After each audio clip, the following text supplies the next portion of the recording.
شروع کرتی ہوں اللہ کے نام سے جو بے انتہا مہربان نہایت رحم فرمانے والا ہے۔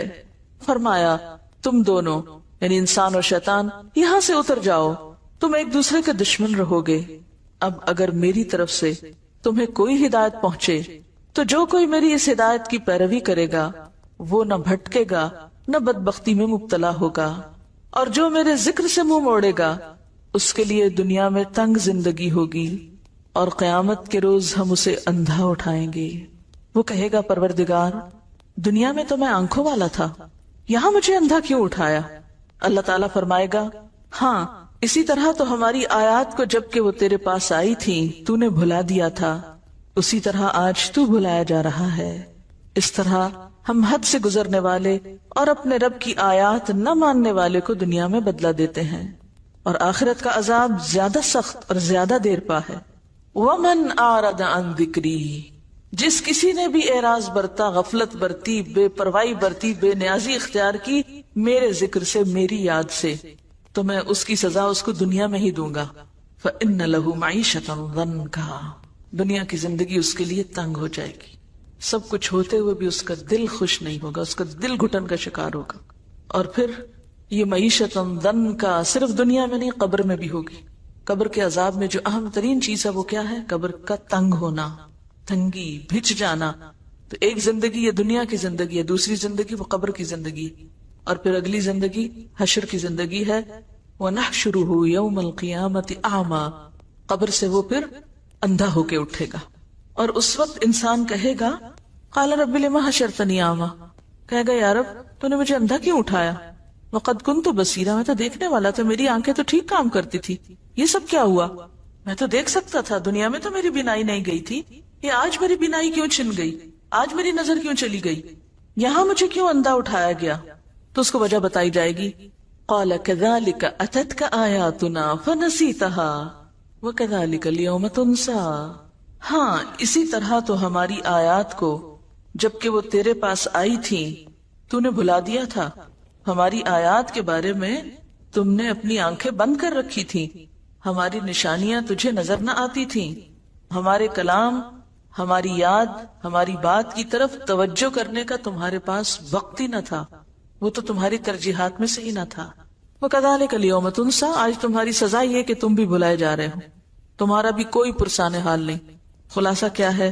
وَكَذَلِكَ نَجْزِي مَنْ أَسْرَفَ، وَكَذَلِكَ نَجْزِي مَنْ أَسْرَفَ، جو بھی حد سے بڑھتا ہے ہم اس کو ایسی ہی جزا دیتے ہیں۔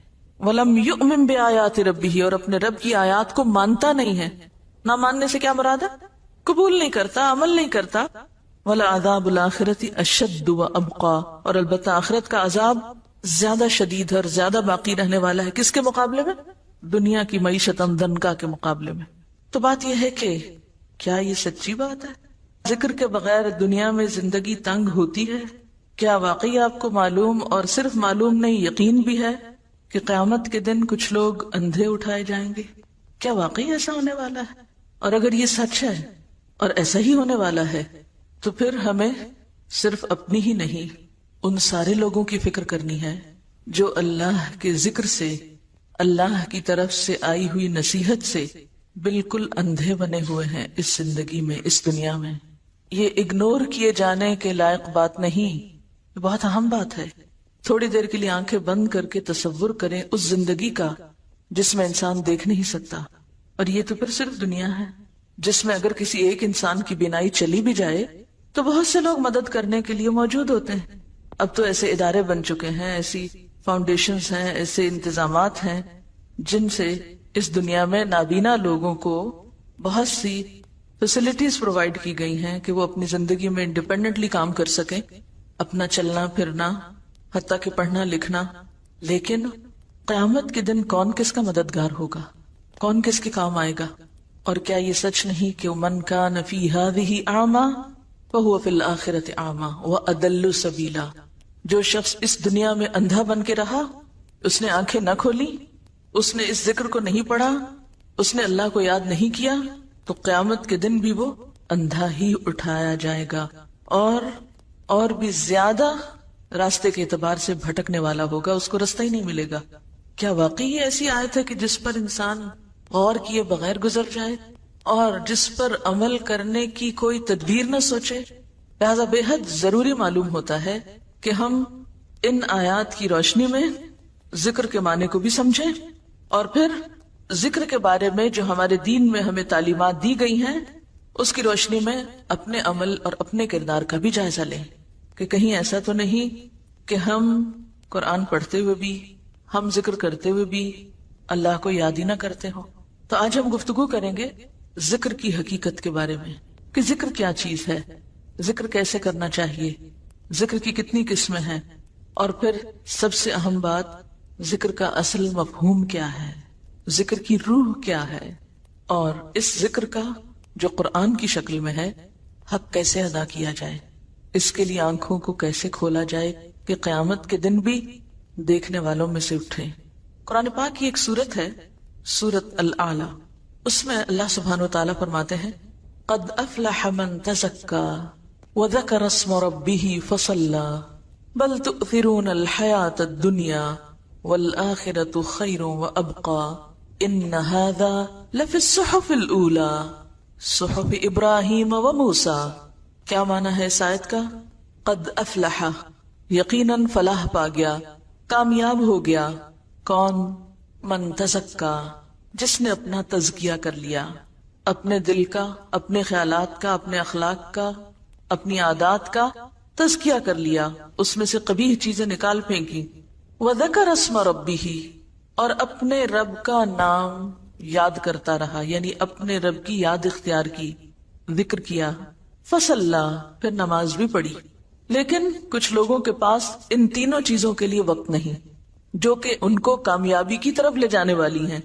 قد افلح من تزکا, نہ تزکیے کے لیے وقت ہے, وذکر اسم ربہ, نہ ذکر کا وقت ہے, نہ ذکر کی طرف دھیان ہے. فصلی, اور نہ نماز ہی کی طرف توجہ ہے. کیوں؟ اس لیے کہ بل تؤثرون الحیاۃ الدنیا, بلکہ تم دنیا کی زندگی کو ترجیح دیتے ہو. دنیا کی محبت کی وجہ سے تم اپنے ان فرائض کو بھولے ہوئے ہو جن پر تمہاری کامیابی کا انحصار ہے. والآخرۃ خیر وابقی, اور تمہیں یہ بھی بھول گیا کہ آخرت زیادہ اچھی جگہ ہے اور زیادہ باقی رہنے والی ہے. اس دنیا کی نسبت وہ گھر جو ہمیں کل ملنے والا ہے وہ زیادہ اچھا گھر ہے.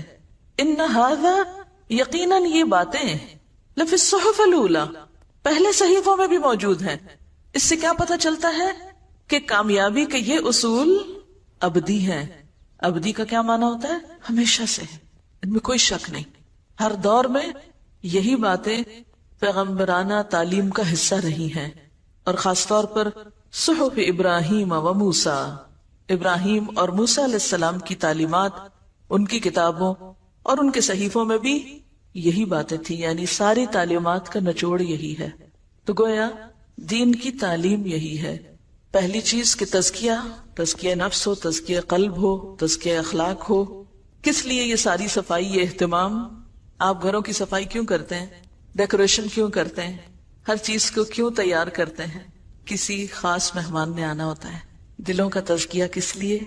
کہ یہ دل اللہ کے لیے بنے ہیں. اس میں ہمیں سب سے محبوب ترین چیز کو یہاں مقام دینا ہے. تو یہاں سب سے محبوب ترین ہستی اللہ رب العزت کی ذات, یہ دل تو اس کے لیے.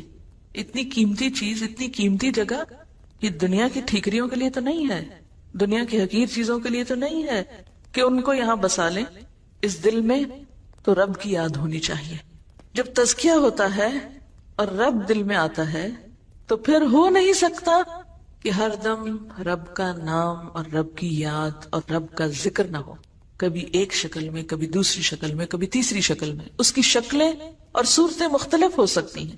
کہیں وہ ذکر نماز کی شکل میں ہوگا, کہیں وہ ذکر دل ہی دل میں ہوگا, کہیں وہ ذکر زبان پر ہوگا, کہیں وہ قرآن کی شکل میں ہوگا. لیکن یہ نہیں ہو سکتا کہ ایسے شخص کی زندگی پھر اپنے رب کی یاد سے خالی ہو جائے. یہ نہیں ہو سکتا. اور جب یہ خصوصیات انسان کے اندر حقیقی معنوں میں آتی ہیں تبھی اس کا دل اس دنیا کی بجائے آخرت کا چاہنے والا ہو جاتا ہے. جبھی پھر اس کی نمازیں بنتی ہیں. فصلی, اور نماز ہے کیا؟ اقم الصلاۃ لذکری, نماز تو ہے ہی اللہ کی یاد کے لیے، اللہ کے ذکر کے لیے. ایسے لوگوں کو پھر خود بخود نماز میں لطف آنے لگتا ہے، وہ نماز کی طرف دوڑتے ہیں. فَسَعُوا إِلَىٰ ذِكْرِ اللَّهِ فَفِرُّوا إِلَى اللَّهِ. پھر وہ سستی کے مارے تاخیر کر کے نماز نہیں پڑھتے جیسے منافقین پڑھتے ہیں. وَإِذَا قَامُوا إِلَى الصَّلَاةِ قَامُوا كُسَالَىٰ يُرَاءُونَ النَّاسَ وَلَا يَذْكُرُونَ اللَّهَ إِلَّا قَلِيلًا. پھر ان کی زندگیوں میں ایک واضح چینج نظر آتا ہے، واضح تبدیلی نظر آتی ہے کہ وہ ہر چیز سے بڑھ کر پھر نماز کی فکر کرنے والے بن جاتے ہیں، کیونکہ نماز ذکر کی اعلیٰ ترین شکل ہے. اقیم الصلاۃ لذکری. نماز قائم کرنے کا تو مقصد ہی اللہ کو یاد کرنا ہے. آپ این دنیا کے کاموں میں ڈوبے ہوئے ہوں، سب چھوڑ کر اللہ کے دربار میں پہنچ جاتے ہیں. یہ کس بات کا اظہار ہے؟ اللہ سے محبت کا اظہار ہے. پھر کچھ یاد نہیں رہتا، پھر کوئی چیز اہم نہیں رہتی، غم ہو یا خوشی ہو، پھر ہر حال میں انسان اپنے رب ہی کی طرف دوڑتا ہے. فَسَعُوا إِلَىٰ ذِكْرِ اللَّهِ وَذَرُوا الْبَيْعَ. پھر دنیا کی تجارت اور خرید و فروخت چھوڑ دیتا ہے. تو بہرحال یہ وہ بنیادی تعلیمات ہیں جو تمام پیغمبرانہ صحیفوں میں ہیں، اور تمام انبیاء کا مقصد کیا تھا آنے کا کہ وہ انسانوں کو اللہ سے جوڑیں. کیونکہ ان آیات میں بھی کیا بتایا گیا؟ فَإِمَّا يَأْتِيَنَّكُم مِّنِّي هُدًى فَمَنِ اتَّبَعَ هُدَايَ. پہلے آپ دیکھیے جمع کا صیغہ استعمال کیا گیا کہ اگر تم سب کے پاس میری طرف سے ہدایت آئے، کیونکہ پیغمبر تو سب کے لیے ہوتے ہیں نا، اور خاص طور پر نبی صلی اللہ علیہ وسلم تو رحمت للعالمین ہیں. یا ایھا الناس انی رسول اللہ الیکم جمیعا وما ارسلناک الا کافۃ للناس. سارے انسانوں کے لیے. لیکن پھر سارے انسانوں میں سے جب عمل کا وقت آتا ہے تو ہر ایک کے لیے دین اپنی اپنی جگہ اہم ہو جاتا ہے. فمن، تو اب یہاں اکیلے اکیلے کی بات ہے، اور اتبع بھی سنگلر ہے. فمن اتبع، تو جس نے پیروی کی. یہ نہیں کہ میرا سارا خاندان پیروی کرتا رہے اور میں نہ کروں تو مجھے کوئی فائدہ نہیں. فمن اتبع، جس نے بھی پیروی کی، ہدایا، میری ہدایت کی، فلا یضل، تو وہ بھٹکے گا نہیں، گمراہ نہیں ہوگا، ولا یشقا، اور نہ مصیبت میں پڑے گا، نہ وہ بدبخت ہوگا. پھر بات آ جاتی انڈیویجولز پر، ایک ایک کو اپنا حساب دینا ہے، تنہا، اکیلے. اور پھر آگے بھی ومن اعرض عن ذکری، جس کسی نے بھی اعراض برتا، غفلت برتی، بے پرواہی برتی، بے نیازی اختیار کی میرے ذکر سے، میری یاد سے، تو میں اس کی سزا اس کو دنیا میں ہی دوں گا. اس کی سزا کا آغاز دنیا میں ہی کر دوں گا. کیا ہوگا؟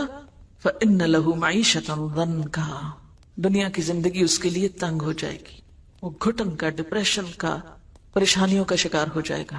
سب کچھ ہوتے ہوئے بھی اس کا دل خوش نہیں ہوگا، اس کا دل گھٹن کا شکار ہوگا. اور پھر یہ معیشت ضنکا صرف دنیا میں نہیں، قبر میں بھی ہوگی. قبر کے عذاب میں جو اہم ترین چیز ہے وہ کیا ہے؟ قبر کا تنگ ہونا، تنگی، بھچ جانا. نبی صلی اللہ علیہ وسلم جب عذاب قبر کے بارے میں سکھا اور سمجھا رہے تھے تو آپ نے اپنے دونوں ہاتھوں کو ایک دوسرے میں ڈال کے بتایا کہ قبر پھر اتنی تنگ ہوگی کہ ایک پسلی دوسرے میں یوں گھس جائے گی. تو ایک زندگی یہ دنیا کی زندگی ہے، دوسری زندگی وہ قبر کی زندگی ہے، اور پھر اگلی زندگی حشر کی زندگی ہے. وَنَحْشُرُهُ يَوْمَ الْقِيَامَةِ أَعْمَى، قبر سے وہ پھر اندھا ہو کے اٹھے گا. تو بات یہ ہے کہ اگر ذکر یا اللہ کی یاد ہماری کامیابی کے لیے ضروری ہے، دنیا کے سکون کے لیے بھی، کیونکہ الا بذکر اللہ تطمئن القلوب، سنو اللہ کے ذکر سے دل اطمینان پاتے ہیں. دلوں کے لیے ذکر کے علاوہ کسی اور چیز میں چین نہیں. مثلا آپ اپنی زبان کے ذائقے کے لیے مزے مزے کے کھانے کھاتے ہیں، تب زبان کو مزہ آتا ہے. اگر آپ زبان پر اچھے کھانے کی بجائے سونے کی ڈلی رکھ دیں، ہیرے کا ٹکڑا رکھ دیں، کیا ہوگا؟ زبان کو مزہ نہیں آئے گا. ناک کا لطف کس میں ہے؟ ہماری قوت شامہ کا لطف کس میں ہے؟ اچھی خوشبو کے سونگنے میں. اگر آپ اس کے سامنے سونے چاندی کا ڈھیر رکھ دیں اور کہیں سونگو اس کو، تو اس کو تو کوئی مزہ نہیں آئے گا اس میں.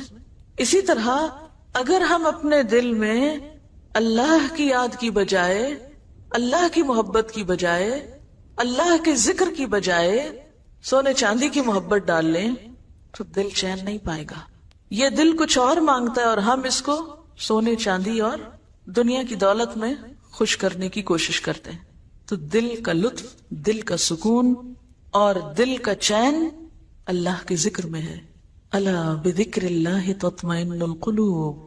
اسی لیے ہم دیکھتے ہیں کہ تمام انبیاء نے اپنے اپنے لوگوں کو ذکر کی طرف متوجہ کیا، اور آج بھی دعوت دین دینے والوں کی، تعلیم دین کا کام کرنے والوں کی یہ بنیادی ذمہ داری ہے کہ لوگوں کو اس کی طرف متوجہ کریں. تو اس سلسلے میں ہم دیکھتے ہیں حضرت یحییٰ علیہ السلام کا قول. وہ اپنے لوگوں سے کہتے ہیں وَآمُرُكُمْ أَن تَذْكُرُوا اللَّهَ تَعَالَى. لوگوں میں تمہیں حکم دیتا ہوں، یعنی حکم ہے میرا کہ تم کیا کرو؟ اللہ کو یاد کرو. یعنی صرف مشورہ نہیں دیتا بلکہ حکم دیتا ہوں تم کو.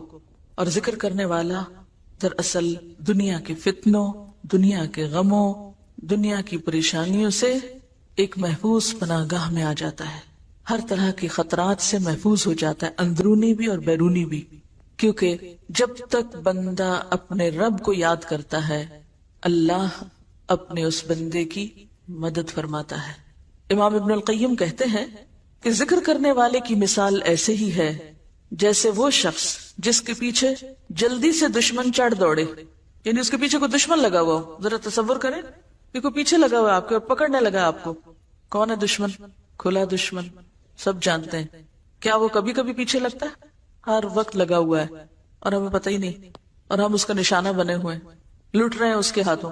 تو فرمایا کہ وہ شخص جس کے پیچھے دشمن چڑھ دوڑے اور وہ بھاگتے بھاگتے بھاگتے جلدی سے کسی مضبوط قلعے میں داخل ہو کے اپنے آپ کو بچا لے. یعنی جیسے کوئی دشمن پیچھے آتا ہے تو انسان کیا کرتا ہے؟ جلدی سے کسی قلعے میں، کسی عمارت میں بند ہوتا ہے. تو عموماً آپ ذرا سوچیں، خدا نخواستہ کوئی گھر میں چور آ جائے تو آپ کیا کرنے کا سوچتے ہیں؟ کبھی کبھی آپ سوچتے ہیں نا اگر خدا نخواستہ یا چور آ گئے تو میں کیا کروں گی؟ تو آپ کا کیا جواب ہوتا ہے؟ میں جلدی سے غسل خانے میں گھس جاؤں گی اور میں کنڈی لگا لوں گی، یا کمرہ دروازہ بند کر لوں گی، میں اندر نہیں آنے دوں گی. ایسے بیٹھے بیٹھے سوچتے ہیں نا اپنے بچاؤ کے طریقے. تو بالکل اسی طرح ذکر کرنے والا ایسا ہے کہ جو اپنے دشمن سے بچاؤ کے لیے قلعے میں چلا جائے اور اس کا دروازہ بند کر دے اور دشمن باہر ہی ناکام و نامراد لوٹ جائے. یعنی ذکر اس طرح انسان کو شیطان کی شر اور شیطان کی دشمنی اور اس کے وسوسوں سے محفوظ کرتا ہے. اور ذکر ہی ایسی چیز ہے کہ جو دشمن سے بچاؤ کے لیے ایک ہتھیار ہو سکتا ہے. یہی ایک ذریعہ ہے، یہی ایک قلعہ ہے. لہذا کبھی بھی انسان اس سے غافل نہ ہونے پائے. ابن عباس کہتے ہیں شیطان ابن آدم کے دل پر چھاتی تان کے بیٹھا رہتا ہے، بالکل الرٹ. چھاتی تان کے بیٹھنے کا مطلب کیا ہے؟ بالکل الرٹ. امیجن کریں کہ آپ کا دشمن آپ کے دل پر کیسے بیٹھا ہے، جیسے کوئی حاضر باش فوجی ہو. بس جب وہ بھول یا غفلت کا شکار ہوتا ہے یعنی دل، تو فوراً حملہ آور ہوتا ہے، وسوسے ڈالتا ہے. اور پھر انسان جب ذکر کرنے لگتا ہے تو وسوسے رخصت ہونے لگتے ہیں. رسول اللہ صلی اللہ علیہ وسلم نے فرمایا ذکر الہی سے زیادہ انسان کے لیے کوئی چیز عذاب الہی سے نجات دینے والی نہیں. اب یہاں میں ذکر عام معنوں میں لے رہی ہوں جس میں سب طرح کے ذکر شامل ہو جاتے ہیں، ٹھیک ہے؟ یہ ذہن میں رہے. یہاں ذکر کی کوئی ایک خاص مخصوص شکل نہیں مراد، بلکہ اس سے مراد کیا ہے؟ اللہ کی یاد. کیونکہ آخر میں بتاؤں گی آپ کو کہ اللہ کی یاد کا مطلب کیا ہے. اللہ کے عذاب سے بچانے کے لیے سب سے مؤثر نسخہ کیا ہے؟ اللہ کا ذکر، اللہ کی یاد. رسول اللہ صلی اللہ علیہ وسلم نے فرمایا میں تمہیں تمام اعمال سے بہتر، خدا کے نزدیک زیادہ پسندیدہ، تمہارے درجوں کی بلندی کا ذریعہ، سونا چاندی خرچ کرنے سے بہتر اور دشمنوں سے لڑ کر مرنے اور مارنے سے بھی بہتر چیز نہ بتاؤں؟ صحابہ نے کہا جی ہاں اے اللہ کے رسول صلی اللہ علیہ وسلم، آپ ضرور بتائیے. آپ نے فرمایا اللہ کا ذکر کرنا. گویا ذکر تمام عبادات میں افضل ترین عبادت ہے. رسول اللہ صلی اللہ علیہ وسلم نے حضرت معاذ بن جبل سے فرمایا کیا میں تم کو بتاؤں کہ تمہارے اعمال میں سب سے زیادہ اچھا عمل کیا ہے، اور تمہارے مالک کے یہاں سب سے زیادہ پاکیزہ کیا چیز ہے، اور تمہارے رتبے کو سب سے زیادہ بڑھانے والا کیا عمل ہے؟ تمہارے لیے سونا چاندی دینے سے بھی زیادہ بہتر چیز کیا ہے، اور اس سے بھی بہتر کہ تم کل اپنے دشمن سے ملو، تم ان کی گردنیں مارو وہ تمہاری ماریں. تو صحابہ نے عرض کیا ہاں اے اللہ کے رسول صلی اللہ علیہ وسلم. آپ نے فرمایا ذکر اللہ تعالی، اللہ کو یاد کرتے رہنا. اسی طرح ایک اور روایت میں آتا ہے کہ ایک آدمی نے رسول اللہ صلی اللہ علیہ وسلم سے پوچھا، کیا اللہ کے رسول صلی اللہ علیہ وسلم مجاہدوں میں سب سے زیادہ اجر کس مجاہد کا ہے؟ آپ نے فرمایا اس شخص کا جو سب سے زیادہ اللہ کا ذکر کرتا ہے، یعنی جہاد کے ساتھ ساتھ اللہ کو یاد کرتا ہے۔ پھر آدمی نے پوچھا کہ روزہ داروں میں سب سے زیادہ اجر کس کا ہے، یعنی کس روزہ دار کا اجر باقی روزہ داروں سے زیادہ ہے؟ فرمایا اس شخص کا جو سب سے زیادہ اللہ کا ذکر کرنے والا ہے، یعنی روزہ رکھ کر ادھر ادھر کی لایانی باتیں کرنے کی بجائے زیادہ سے زیادہ اللہ کو یاد کرتا رہتا ہے۔ اسی طرح اس آدمی نے نماز اور زکوٰۃ اور حج اور صدقے کے بارے میں بھی سوال کیا، اور ہر بار آپ یہی جواب دیتے رہے کہ وہ شخص جو سب سے زیادہ اللہ کا ذکر کرتا ہے۔ یہ سن کر حضرت ابوبکر نے حضرت عمر رضی اللہ تعالیٰ عنہ سے کہا، ذکر کرنے والے نیکی میں سب سے آگے بڑھ گئے، ذکر کرنے والے نیکی میں سب سے آگے نکل گئے۔ رسول اللہ صلی اللہ علیہ وسلم نے فرمایا، ہاں ایسا ہی ہے، واقعی بڑھ گئے۔ اس کی کیا وجہ ہے کہ وہ کیوں سب سے آگے بڑھ گئے؟ اس لیے کہ تمام عبادات کا اگر خلاصہ یا مقصد یا روح اگر کوئی چیز ہے تو کیا ہے؟ اللہ کو یاد کرنا، اور یہ ہر عبادت کے اندر ہو سکتا ہے اور ہونا چاہیے۔ یعنی جس عبادت میں اللہ کا ذکر نہیں، اللہ کی یاد نہیں، پھر وہ عبادت بے روح عبادت ہے، بے معنی ہے، وہ تو پھر عبادت کا مقصد ہی پورا نہیں ہوا۔